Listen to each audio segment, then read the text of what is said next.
So, what is religion? This is an issue that can take up days of contemplation. To get you started, let's take the law's definition of religion, accept it, and use it against them. According to the Supremes of the United States Supreme Court, the word religion means a sincere and meaningful belief that occupies in the life of its possessor a place parallel to the place held by God in the lives of other persons. This meaning of religion, or the religious concept, need not include belief in the existence of God or even of a supreme being. It does not matter whether or not the sincere and meaningful beliefs are objectively true or not, assuming the concept of objective truth itself has any meaning, which it did during the times the Supremes developed this interpretive definition of religion. Now that in our postmodern technological society all truth is subjective or relative, this definition of religion, as developed by the Supremes, is even more powerful. The sincere and meaningful belief concept is very, very powerful, but it does have one serious problem in a society such as technological society, in which God is dead, and in which the concept of objective truth has been replaced by subjective interpretation and objective state of affairs. The concept of objective state of affairs has been replaced by subjective storytelling. True, sincere, and meaningful beliefs are powerful in themselves. If you want to preserve truth, starting with true premises will lead you to true conclusions. However, even false beliefs can be sincere and meaningful. It is basic formal logic that any reasoning starting with a false premise allows one to make a valid argument for anything. If you're not familiar with formal logic, think about expressions such as, quotation, if Congress passes a balanced budget this year, then hell will freeze over this year, close quotation. Or, quotation, if there is peace in the Mideast this year, then pigs will fly this year, close quotation. The false premise allows the whole argument to be valid. If there is no God, or if God is dead, pretty much any belief, whether true or false, that sincerely gives a meaning to one's life, or that explains why there is something instead of nothing, will allow that belief validly to, quotation, possess a place parallel to the place held by God in the lives of other persons, close quotation, as the Supremes have defined religion. Unless one is a consistent nihilist, everyone needs sincerely to believe in something, and sincerely needs to believe that their lives have meaning. Consistent and sincere nihilists are few and far between. Even existentialists contemplate their existential concepts of angst, despair, authenticity, absurdity, and so forth.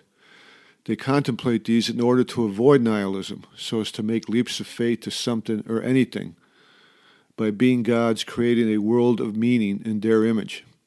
In the absence of God or of a supreme being, pretty much anything that supplies one with sincere meaning in one's life will be a God substitute or parallel to God, though it would most likely not go by the name God, as such naming would not be politically or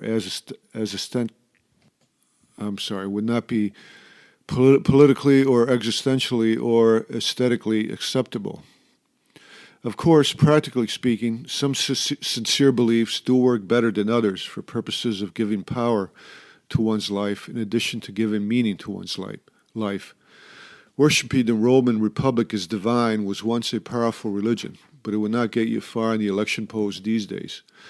Worshipping trees was once an acceptable part of countless tribal religions, but again, this would not get you far in the election polls these days, unless, of course, you called it worshipping nature or worshipping the environment or some other more up-to-date term for a animist religion, such as calling it environmentalism. Scientism is a very popular religion these days, though most of its worshippers would not admit to its being a religion. Why is there something instead of nothing? Because the universe evolved from nothing through some kind of unified theory explanation we must have faith in finding someday. You must believe, ignore all the contradictions and inconsistencies among scientific theories that exist now and that have always existed in science, an instrumental creation for practical endgames. Have faith, there will be a unified theory someday. Sound familiar? The problem with scientism and with similar God substitute authorities are their coldness.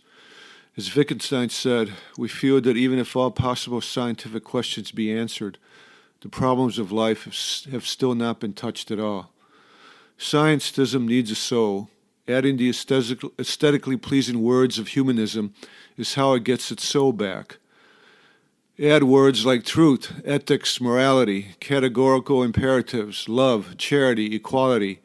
These beautiful words that, when sincerely spoken, give meaning to life, even for hedonists and narcissists who apply these words only to their needs.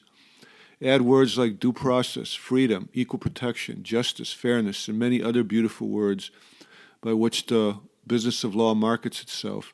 And through them, you can, for both scientism and for humanism, not only attract sincere followers and believers, but also with them the power of a replacement or substitute authority for a dead or dying God.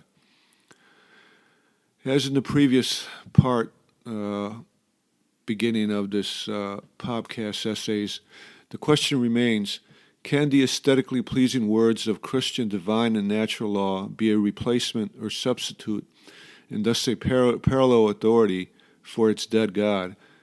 Can we have the authority of the Christian God without the Christ? Through using the words, and just the words, without the deity.